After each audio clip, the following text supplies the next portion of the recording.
one, going back to Glenn's presser, because we should talk about it for those that missed it.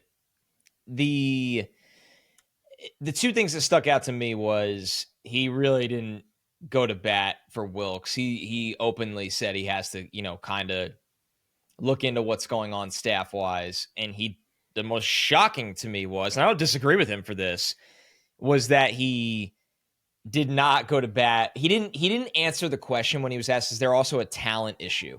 And Aaron Glenn, that we've come to know this year, the coach, always would be like, I believe in our guys, or we have the right people here.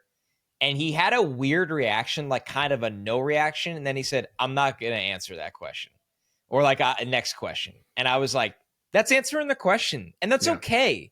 I think that this regime, for the ups and downs in year one, has shown, number one, they will try to quickly correct a mistake. And paying Sherwood looks like a massive mistake. And I guarantee they will at least try to correct it this offseason. I don't know what they'll be able to do with the money, or if you have to they'll at least try. And if they totally fail and they're just stuck with him and they decide to keep him, maybe they put all the pieces around him and go, maybe he'll get back to the player we saw before we got here. And if he could be an average starter, we'll take that before we cut him in the 2027 offseason. But I think they'll try something. Quincy, they're going to let walk. Yep. Kiko, I don't think needs to be on this roster next year, but we'll kind of see what they do in that regard. And then it's a bunch of guys. But the reason I say all of this is, like, if Glenn feels that way, he's right. They are not very talented on defense. They have some players that could be starters here. Harrison Phillips, Juwan Briggs to an extent. Jermaine, to me, and I need to watch the tape, it's one of those things where I think he was just fine today, but you're starting to get worried that Jermaine is just fine.